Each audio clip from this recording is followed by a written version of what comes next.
Friends, welcome back to my YouTube channel. So ಇವತ್ತು ನಾನು ನಿಮಗೆ ನನ್ನ ಈವ್ನಿಂಗ್ ರೂಟೀನ್ನ ಶೇರ್ ಮಾಡ್ತಿದ್ದೀನಿ. ಇವತ್ತು ಜಾನು ಬೇರೆ ಇಲ್ಲ, ಹಾಗಾಗಿ ಒಬ್ಬಳೆ ಬೇಜಾರಾಗ್ತೈತೆ ಅಂದ್ಬಿಟ್ಟು ನಾನು ವಿಡಿಯೋ ಮಾಡೋಣ ಅಂತ ಸ್ಟಾರ್ಟ್ ಮಾಡಿಕೊಂಡೆ. ನಮ್ಮ ಮನೇಲಿ ನಾವು ಅಡುಗೆ ಮಾಡಬೇಕಾದ್ರೂ ಅಷ್ಟೇ ಆದಷ್ಟು ಅಡುಗೆ ಮನೆ ಎಷ್ಟಾಗುತ್ತೋ ಅಷ್ಟು ಕ್ಲೀನಾಗಿ ಇಟ್ಕೊತಾನೆ ಇರ್ತೀವಿ. ಹಾಗಾಗಿ ಪ್ರತಿ ಸಲವೂ ಅಷ್ಟೇ ಗ್ಯಾಸ್ನೆಲ್ಲ ಕ್ಲೀನ್ ಮಾಡಿನೇ ನಾವು ಸ್ಟವ್ನ ಅಂಟಿಸೋದು. ಈವ್ನಿಂಗ್ ಆಗ್ತಿದ್ದಂಗೆ ಬಿಸಿ ಬಿಸಿ ಟೀ ಕುಡಿದ್ರೇ ಮೈಂಡ್ ಫ್ರೆಶ್ ಆಗೋದು. ಸೊ ಹಾಗಾಗಿ ಪ್ರತಿ ಸಲ ಅಮ್ಮನೇ ಮಾಡೋದು. ನಮ್ಮ ಮನೇಲಿ ನಮ್ಮ ಅತ್ತೆ ತುಂಬ ಚೆನ್ನಾಗಿ ಟೀ ಮಾಡ್ತಾರೆ. ಸೊ ಈವ್ನಿಂಗ್ ಅವರೇ ಟೀ ಮಾಡೋದು. ಇವಾಗ ಅವರು ಟೀ ಮಾಡ್ತಿದ್ದಾರೆ. ಸೊ ನನಗೆ ಸ್ವಲ್ಪ ಸ್ನ್ಯಾಕ್ಸ್ ಹುಚ್ಚು ಜಾಸ್ತಿ. ಹಾಗಾಗಿ ಈ ಟೈಮಲ್ಲಿ ನಾನು ಡ್ಯೂಟಿಯಿಂದ ಬರಬೇಕಾದ್ರೆ ಆಗಲಿ, ಡ್ಯೂಟಿಲಿದ್ದರೆ ಆಗಲಿ, ನಮ್ಮ ಕ್ಯಾಂಟೀನಲ್ಲಿ ನಾನು ಬಜ್ಜಿ ಬೋಂಡ ತೊಗೊಂಡು ತಿಂತಾಯಿದ್ದೆ. ಸೊ ಮನೇಲಿ ಸ್ನ್ಯಾಕ್ಸ್ ಮಾಡೋಣ ಅಂತ ಅಂದ್ಕೊಂಡು ನಾನು ಚುರುಮುರಿ ಮಾಡ್ತಾಯಿದ್ದೆ. ಸೊ ಊರಿಂದ ಹೆಂಗಿದ್ರು ಕಳ್ಳೆಪುರಿ ಎಲ್ಲ ತೊಗೊಂಬಂದಿದ್ದೆ. ಹಾಗಾಗಿ ಚುರುಮುರಿ ಮಾಡೋಣ ಅಂದ್ಬಿಟ್ಟು ನಾನು ಎಲ್ಲ ಹಚ್ಚಿಟ್ಟಿದ್ದೆ. ಅಮ್ಮ ಟೀ ಮಾಡ್ತಾಯಿದ್ರು. ಸೊ ಎರಡಕ್ಕೂ ಕಾಂಬಿನೇಷನ್ ಚೆನ್ನಾಗಿರುತ್ತೆ ಅಂದ್ಬಿಟ್ಟು ಅಮ್ಮ ಟೀ ಎಲ್ಲ ಮಾಡಿದ್ರು. ಅಷ್ಟೊತ್ತಿಗೆ ನಾನು ಎಲ್ಲ ಈರುಳ್ಳಿ, ಟೊಮೊಟೊ ಎಲ್ಲ ರೆಡಿ ಇಟ್ಕೊಂಡಿದ್ದೆ. ಅವರು ಟೀ ಮಾಡಿಕೊಂಡು ಅವರು ಟೀ ಕುಡಿತಾಯಿದ್ರು. ಸೊ ನಮ್ಮ ಮನೇಲಿ ಅಪ್ಪ ಅಮ್ಮ ಈ ಥರ ಸ್ನ್ಯಾಕ್ಸ್ ಎಲ್ಲ ಇಷ್ಟಪಡಲ್ಲ. ಹಾಗಾಗಿ ನಾನು ಒಬ್ಳಿಗೆ ಅಂತ ಅಂದ್ಬಿಟ್ಟು ನಾನು ಸಿಂಪಲ್ಲಾಗಿಯೇ ಎಲ್ಲ ರೆಡಿ ಮಾಡಿಕೊಂಡೆ. ಬಿಸಿ ಬಿಸಿ ಟೀ ರೆಡಿ ಆಯಿತು. ಸೊ ಟೀ ಕುಡಿಬೇಕಾದ್ರೆ ಎಷ್ಟೋ ಮೈಂಡ್ ಫ್ರೆಶ್ ಆಗುತ್ತೆ, ಎಷ್ಟೋ ಯೋಚನೆಗಳೆಲ್ಲ ಮೈಂಡಿಂದ ಔಟ್ ಆಗುತ್ತೆ. ಹಾಗಾಗಿ ಟೀ ನಮ್ಮ ಮನೇಲಿ ತುಂಬಾ ಇಷ್ಟಪಡ್ತೀವಿ. ಮತ್ತು ಇಲ್ಲಿ ನಾನು ಚುರುಮುರಿ ಮಾಡೋಣ ಅಂತ ಅಂದ್ಬಿಟ್ಟು ಈರುಳ್ಳಿ ಮತ್ತು ಕ್ಯಾರೆಟು, ಟೊಮೊಟೊ, ಮೆಣಸಿನ್ಕಾಯಿ ಮತ್ತು ಕೊತ್ತಂಬರಿ, ಸೊ ರುಚಿಗೆ ತಕ್ಕಷ್ಟು ಉಪ್ಪು ಮತ್ತು ಸುಗ್ನಳ್ಳಿಯಿಂದ ತಂದಿರೋ ಕಳ್ಳೆಪುರಿ ಇದೆಲ್ಲ ಹಾಕಿಬಿಟ್ಟು ನಾನು ಸಿಂಪಲ್ಲಾಗಿ ಸ್ವಲ್ಪ ಒಬ್ಳಿಗೆ ಆಗೋಷ್ಟೇ ಮಾಡಿಕೊಂಡೆ. ಸೊ ಇಲ್ಲಿ ಸ್ವಲ್ಪ ಮಿಕ್ಸರ್ ಹಾಕ್ತಿದ್ದಂಗೆ ನಾನು ಒಬ್ಳಿಗಾಗಷ್ಟು ಸಾಕಾಗ್ಬಿಟ್ಟಿತ್ತು. ನಾನು ಹಂಗೂ ಸ್ವಲ್ಪ ಕಡಲೆಪುರಿ ಹಾಕ್ಕೊಳ್ಳೋಣ ಅಂತ ಹಾಕ್ಕೊಂಡೆ, ಅದು ಜಾಸ್ತಿನೇ ಆಯಿತು. ಸೊ ಈ ಟೈಮಲ್ಲಿ ಹುಡುಗರು ಎಲ್ಲ ಟ್ಯೂಷನ್ಗೆ ಹೋಗಿರ್ತಾರೆ ಮತ್ತು ಮನೇಲಿ ಎಲ್ಲರೂ ಕೆಲಸಕ್ಕೆ ಹೋಗಿರ್ತಾರೆ. ಈ ಟೈಮಲ್ಲಿ ನಾನು, ಅಪ್ಪ, ಅಮ್ಮ ಅಷ್ಟೇ 3 ಜನ ಇರ್ತೀವಿ. ಪ್ರತಿ ಸಲ ಜಾನು ಇರ್ತಿದ್ಲು.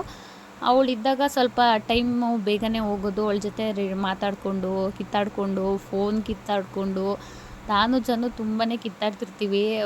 ಅಮ್ಮ ಮಗಳು ಥರ ನಾವಿರಲ್ಲ, ಆದಷ್ಟು ಫ್ರೆಂಡ್ ಥರನೇ ಇರ್ತೀವಿ. ಆದರೆ ನಾನು ಹೇಳೋ ಮಾತು ಕೇಳಿಲ್ಲ ಅಂದಾಗ ಮಾತ್ರ ನಾನು ಅವಳಿಗೆ ಜಾಸ್ತಿ ಕೋಪ.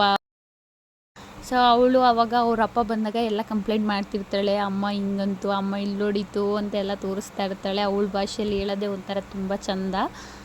ಇವಾಗ ಅವಳಿಲ್ಲ, ಊರಿಗೆ ಹೋಗಿದ್ದಾಳೆ. ಸೊ ಊರಿಂದ ಬರೋ ತನಕನೂ ಮನೇಲಿ ಎಲ್ಲರಿಗೂ ಬೇಜಾರೇನೆ. ಮನೇಲಿ ಅತ್ತೆ ಮಾವ ಅಂತ ಹೇಳ್ತಾನೆ ಇರ್ತಾರೆ, ಜಾನು ಇದ್ದಿದ್ರೆ ತೊಟ್ಟು ಅವಳು ಜಾಸ್ತಿ ಎಲೆ ತಿನ್ನೋಳು. ಬರೀ ಎಲೆ ಮಾತ್ರ, ಎಲೆಯಲ್ಲಿ ತೊಟ್ಟು ತಿನ್ನೋಳು ಜಾಸ್ತಿ. ಅಜ್ಜಿ ತೊಟ್ಟು ಕೊಡು, ತಾತ ತೊಟ್ಟು ಕೊಡು ಅಂತ ಅವ್ರ ಹಿಂದೆ ಮುಂದೆನೇ ಓಡಾಡೋಳು.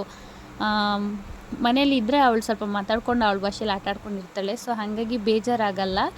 ಇವಾಗ ಅವಳು ಊರಲ್ಲಿ ಇದ್ದಾಳೆ. ನಮ್ಮ ಅಪ್ಪ ಅಮ್ಮ ಸ್ವಲ್ಪ ದಿನ ನೋಡ್ಕೊತೀನಿ ಅಂತಂದರು. ಸೊ ಅದಕ್ಕೆ ಅಲ್ಲಿ ಬಿಟ್ಟಿದ್ದೀನಲ್ವ. ಸೊ ಹಾಗಾಗಿ ಸುಮ್ಮನೆ ಕೂತ್ಕೋಬಾರ್ದು ಅಂತ ಅಂದ್ಬಿಟ್ಟು ವಿಡಿಯೋ ರೆಕಾರ್ಡ್ ಮಾಡೋಣ ಅಂದ್ಬಿಟ್ಟು ವಿಡಿಯೋ ಮಾಡ್ತಾಯಿದ್ದೀನಿ. ಚುರುಮುರಿನೂ ರೆಡಿ ಆಯಿತು ಮತ್ತು ಒಂದು ಗ್ಲಾಸ್ ಟೀನೂ ಸಹ ರೆಡಿ ಆಯಿತು. ಈವ್ನಿಂಗ್ 4 o'clock ಸ್ನ್ಯಾಕ್ಸಿಗಂತೂ ತುಂಬಾ ಚೆನ್ನಾಗಿತ್ತು. ನಾನಂತೂ ಅವಾಗವಾಗ ಏನಾದ್ರು ತಿಂತಾನೇ ಇರ್ತೀನಿ, ಸುಮ್ಮನೆ ಇರಲ್ಲ ಬಾಯಿ. ಅದಾದಮೇಲೆ ಈ ಆಟ ಎಲ್ಲ ಇವಾಗ ತುಂಬಾ ಕಡಿಮೆ. ನಮ್ಮ ಮನೇಲಿ ನಮ್ಮ ಅತ್ತೆ, ನಮ್ಮ ಮಾವ ಎಲ್ಲರೂ ಆಡ್ತಾನೆ ಇರ್ತಾರೆ. ನಾನು ಆಡೋದೇ ಇಲ್ಲ. ಈ ಹಾಳಾದ ಫೋನ್ ನನ್ನ ಕೈಗೆ ಬಂದಿದ್ದು ಇವನ್ನೆಲ್ಲ ನಾನು ಮುಟ್ಟೋದೇ ಆಡ್ತಾನೇ ಇಲ್ಲ. ಇವಾಗ ಯಾವಾಗಲೂ ಫೋನು, ವಿಡಿಯೋ ಎಡಿಟಿಂಗಲ್ಲೇ ಟೈಮ್ ಸ್ಪೆಂಡ್ ಮಾಡಿಬಿಡ್ತೀನಿ. ಮನೇಲೂ ಅಷ್ಟೇ, ನಮ್ಮ ಅಪ್ಪ ಅಮ್ಮ ಮನೇಲೂ ತುಂಬ ಆಡ್ತಾ ಇರ್ತಾರೆ ಈ ಆಟನ. ಅಪ್ಪ ಬೈತಾ ಇರ್ತಾರೆ, ಬರೀ ಫೋನ್ ಬಂದಿದ್ದೇನೋ ನೀನು ಆಡಲ್ಲ ಅಂತ. ನಮ್ಮ ಮನೇಲಿ ಯಾವಾಗಲೂ ದೇವ್ರ ಮನೇಲಿ ದೀಪ ಅಂಟಿಸ್ತಾನೆ ಇರ್ತೀವಿ. ಯಾಕಂತಂದರೆ ಅಮ್ಮ ಯಾವಾಗ್ಲೂ ಫಸ್ಟು ಮನೆಯೆಲ್ಲ ಕ್ಲೀನ್ ಮಾಡಿ ದೇವ್ರ ದೀಪ ಅಂಟಿಸ್ತಾನೆ ಇರ್ತಾರೆ. ಈ ಕುರಿ ನಮ್ಮ ಮಾವನೇ ಸಾಕಿರೋದು.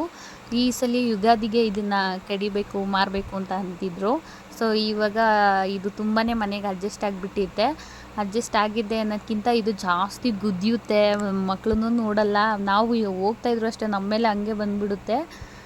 ಇದನ್ನು ಒಂದ್ಸಲ ವೀಡಿಯೋ ಮಾಡಬೇಕು ಅಂದ್ಕೊತೀನಿ. ನವೀನವ್ರ ಜೊತೆಗೆ ಚೆನ್ನಾಗಿ ಫೈಟಿಂಗ್ ಮಾಡುತ್ತೆ. ಅವ್ರ ಜೊತೆ ಫ್ರೀ ಇದ್ದಾಗ ಒಂದ್ಸಲ ಫೈಟಿಂಗ್ ಒಂದು ವೀಡಿಯೋ ಮಾಡ್ಕೊಬೇಕು. ಮತ್ತು ಇದಕ್ಕೆ ದೃಷ್ಟಿ ಆಗಬಾರ್ದು ಅಂದ್ಬಿಟ್ಟು ಅಪ್ಪ ಬ್ಲ್ಯಾಕ್ ಕಲರ್ ದಾರ ಕಟ್ಟಿದ್ದಾರೆ, ಕುರಿಗೆ ದೃಷ್ಟಿ ಆಗಬಾರ್ದು ಅಂತ ಅಂದ್ಬಿಟ್ಟು. ಸೊ ಇದಕ್ಕೆ ವೆರೈಟಿ ಸ್ನ್ಯಾಕ್ಸ್ ಅಂತ ಅಂದರೆ ಟೊಮೊಟೊ, ಚಕ್ಕೋತಣ್ಣು, ಈ ಥರದ್ದೆಲ್ಲ ಸ್ನ್ಯಾಕ್ಸ್ ಆಗಿ ಕೊಡ್ತಿರ್ತೀವಿ ಕುರಿಗೆ.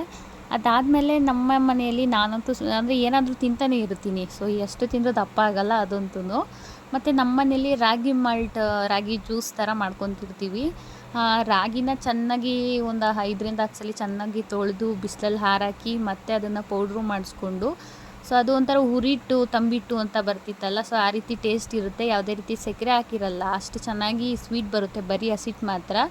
ಸೊ ಇದನ್ನು ನಾವು ಜ್ಯೂಸ್ ಮಾಡ್ಕೊಬೇಕಾದ್ರೆ ಬೆಲ್ಲ ಮತ್ತು ಏಲಕ್ಕಿ ಈ ಥರದ್ದನ್ನೆಲ್ಲ ಹಾಕ್ಕೊಂಡ್ರೆ ಇನ್ನೂ ಚೆನ್ನಾಗಿರುತ್ತೆ. ನಾನಿಲ್ಲಿ ಬೇಗನೆ ಮಾಡ್ಕೊಬೇಕು ಅಂತ ಅಂದ್ಬಿಟ್ಟು ನಾನಿಲ್ಲಿ ಸಕ್ಕರೆ ಹಾಕ್ಕೊಂಡು ತೊಗೊತಾ ಇದ್ದೀನಿ. ನಾನು ಯಾವತ್ತೇ ಅಲ್ಲಿ ಬೇಗ ಮಾಡೋ ಅಂಥದ್ದೇ ಮಾಡೋದು, ಯಾಕಂತಂದರೆ ಇಷ್ಟೊತ್ತಾಯಿತು ಅಂದರೆ ನನಗೆ ಡ್ಯೂಟಿಗೆ ಟೈಮ್ ಆಗಿಬಿಡುತ್ತಲ್ಲ, ಸೊ ಹಾಗಾಗಿ ಬೇಗ ಆಗುತ್ತೆ ಅಂದ್ಬಿಟ್ಟು ಇದನ್ನು ತೊಗೊತಾ ಇದ್ದೀನಿ. ಸೊ 1 ಗ್ಲಾಸ್ ತೊಗೊಂಡ್ರೆ ಸಾಕು, ಹೊಟ್ಟೆ ಎಲ್ಲ ತಣ್ಣಗಿರುತ್ತೆ. ಮಧ್ಯಾಹ್ನದೊತ್ತು ಬೇಕಾದ್ರೆ ಇದಕ್ಕೆಲ್ಲ ಐಸ್ ಕ್ಯೂಬ್ ಎಲ್ಲ ಹಾಕ್ಕೊಂಡ್ರು ತೊಗೊಂಡ್ರು ತುಂಬಾ ಚೆನ್ನಾಗಿರುತ್ತೆ.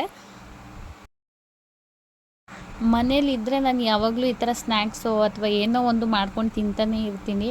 ಇಲ್ಲ ಆಚೆಗಡೆ ಹಾಸ್ಪಿಟಲ್ ಕೆಲಸ ಮಾಡಬೇಕಾದ್ರೂ ಅಷ್ಟೇ, ಅಲ್ಲೂ ಟೀ ಟೈಮು ಅಲ್ಲಿ ಸ್ನ್ಯಾಕ್ಸ್ ಎಲ್ಲ ತೆಗೆಸ್ಕೊಂಡು ತಿಂತಾನೇ ಇರ್ತೀನಿ. ಎಷ್ಟು ತಿಂದರೂ ದಪ್ಪ ಮಾತ್ರ ಆಗಲ್ಲ. 6 ಗಂಟೆ ಬೇರೆ ಆಗಿತ್ತು. 4 ಗಂಟೇಲಿ ಸ್ವಲ್ಪ ಸ್ನ್ಯಾಕ್ಸು ಟೀ ತೊಗೊಂಡಿದ್ದೆ. ಮತ್ತು ಇವಾಗ 6:30 6 ಗಂಟೆ ಆಗಿತ್ತಲ್ಲ, ಸ್ವಲ್ಪ ರಾಗಿ ಜ್ಯೂಸ್ ತೊಗೊಳ್ಳೋಣ ಅಂತಂದ್ಬಿಟ್ಟು ರಾಗಿ ಜ್ಯೂಸನ್ನ ಮಾಡಿಕೊಂಡೆ. ಆಮೇಲೆ ಡ್ಯೂಟಿಗೆ ಟೈಮ್ ಆಯಿತು, ಹಾಗಾಗಿ ಇಲ್ಲಿ ಸ್ವಲ್ಪ ಅನ್ನ ಮಾಡ್ಕೊಳ್ಳೋಣ, ಸಾಂಬಾರೆಲ್ಲ ರೆಡಿ ಇತ್ತು. ನಮ್ಮ ಮನೇಲಿ ನಾವು ಪಾತ್ರೆಯಲ್ಲೇ ಯಾವಾಗಲೂ ರೈಸ್ ಮಾಡೋದು, ಸೊ ಮಕ್ಕಳಿಗೆ ಸಪ್ರೇಟಾಗಿ ಕುಕ್ಕರಲ್ಲಿ ಮಾಡ್ಕೊತೀವಿ. ಜಾನಿಗೆ ಮಧ್ಯದಲ್ಲಿ ಫೋನ್ ಮಾಡ್ತಾನೇ ಇದ್ದೆ, ಆದರೆ ಅವಳು ಫೋನ್ ಮಾಡಿದ್ರೂ ಅವಳು ನನ್ನ ಜೊತೆ ಮಾತಾಡ್ತಾನೆ ಇರಲಿಲ್ಲ. ಯಾಕಂತಂದರೆ ಊರಲ್ಲಿ ಅಕ್ಕನ ಮಕ್ಕಳೆಲ್ಲ ಇದ್ದರು, ಅವ್ರ ಜೊತೆಗೆ ಆಟಾಡಿಕೊಂಡು ಚೆನ್ನಾಗಿ ಟೈಮ್ ಸ್ಪೆಂಡ್ ಮಾಡ್ತಾಳೆ. ನಾವು ಜಾನನ್ನ ಊರಲ್ಲಿ ಬಿಟ್ಟಿರೋದೇ ಕಡಿಮೆ, ಯಾಕಂತಂದರೆ ನವೀನವ್ರಿಗೆ ಜಾನು ಅಂದರೆ ತುಂಬಾ ಇಷ್ಟ, ಅವ್ರ ಜೊತೆಗೆ ಇರಬೇಕು ಅಂತ. ಇನ್ನು ಮತ್ತೆ 3 ಡೇಸಿಗೆ ಮತ್ತೆ ಕರ್ಕೊಂಡು ಓಡಾಡೋದು ಹಿಂಸೆ ಆಗುತ್ತೆ ಅಂತ ಅಲ್ಲಿ ಬಿಟ್ಟಿರೋದು. ಅವಳಿಗೆ ಸ್ವಲ್ಪನೂ ನೆನಪಿಲ್ಲ ನಾನು ಮತ್ತು ಅವರು ನವೀನವ್ರೂ. ಅವಳು ನನ್ನ ಮಚ್ಚಿ ಅಂತ ಕರೆಯೋಳು, ಅಮ್ಮ ಅಂತ ಕರೀತಿರಲಿಲ್ಲ. ಅಮ್ಮ ಅಂತ ಕರೆಯೋಳು, ಆದರೆ ರೇರು. ಆದರೆ ಲಕ್ಷ್ಮೀನಾಗ ಬರಲ್ಲ ಅಂದ್ಬಿಟ್ಟು ನನ್ನ ಅಕ್ಕನ ಮಗಳು ನನಗೆ ಹೆಸರಿಕ್ಕಿದ್ಲು ಮಚ್ಚಿ ಅಂತಂದ್ಬಿಟ್ಟು. ಇವಾಗ ಅವಳು ಫುಲ್ ಮಚ್ಚಿ ಮಚ್ಚಿ ಅನ್ನೋದೇ ಕರೆದು ರೂಢಿ ಆಗೋಯಿತು. ನನ್ನ ಬಾಕ್ಸಿಗೆ ರೆಡಿ ಮಾಡ್ಕೊಳ್ಳೋ ಟೈಮಲ್ಲಿ ಫೋನ್ ಮಾಡಿದ್ಲು, ಸೊ ಹಾಗಾಗಿ ಅದು ವೀಡಿಯೋಸು ಸಹ ಕಂಪ್ಲೀಟಾಗಿ ತೊಗೊಳಕ್ಕಾಗಲಿಲ್ಲ. ಮತ್ತು ನಮ್ಮ ಮನೆಯಿಂದ ಹಾಸ್ಪಿಟಲ್ಲಿಗೆ ಫುಲ್ ವೀಡಿಯೋ ಮಾಡೋಣ ಅಂತ ಅಂದ್ಕೊಂಡಿದ್ದೆ, ಆದರೆ ಆಗಲಿಲ್ಲ. ಬಟ್ ನಮ್ಮ ಮನೆಯಿಂದ ಜಸ್ಟ್ ಒಂದು 10 ಮಿನಿಟ್ಸ್ ಅಷ್ಟೇ, ಬೇಗನೆ ಹೋಗ್ಬಿಡ್ಬೋದು ಹಾಸ್ಪಿಟ್ಲಿಗೆ. ಸೊ ನವೀನವರು ಅಪ್ಪ ಇಲ್ಲ ಯಾರನ್ನ ಫ್ರೀ ಇದ್ದರೆ ಅವರೇ ಕರ್ಕೊಂಬಂದು ಡ್ರಾಪ್ ಮಾಡ್ತಾರೆ. ಇವಾಗ ನಾನು ವೀಡಿಯೋ ಮಾಡಬೇಕು ಅಂತಲೇ ನಡ್ಕೊಂಬಂದೆ. ಇವಾಗ ನಿಯರೆಸ್ಟು ನಮ್ಮ ಹಾಸ್ಪಿಟ್ಲ್ ಹತ್ರ ನಾನು ಬಂದೆ. ಸೊ ಇದಿಷ್ಟು ನನ್ನ ಈವ್ನಿಂಗ್ ರೂಟೀನ್. ಸೊ ನನಗೆ ಕೋಲ್ಡ್ ಆಗಿರೋದ್ರಿಂದ ಸ್ವಲ್ಪ ಥ್ರೋಟ್ ಇನ್ಫೆಕ್ಷನ್ ಆಗಿ ವಾಯ್ಸು ಸರಿಯಾಗಿ ಬರ್ತಾ ಇಲ್ಲ, ಸ್ವಲ್ಪ ಅಡ್ಜಸ್ಟ್ ಮಾಡ್ಕೊಳ್ಳಿ. ಹಾಗೆ ಮುಂದಿನ ವೀಡಿಯೋದಲ್ಲಿ ಹೊಸ ಇನ್ಫಾರ್ಮೇಷನ್ ಜೊತೆಗೆ ಸಿಗ್ತೀನಿ. ಈ ವಿಡಿಯೋ ಇಷ್ಟ ಆದರೆ ಗೊತ್ತಲ್ಲ, ಲೈಕು ಶೇರು ಕಮೆಂಟ್ಸು ಮರಿಬೇಡಿ. ಬಾಯ್.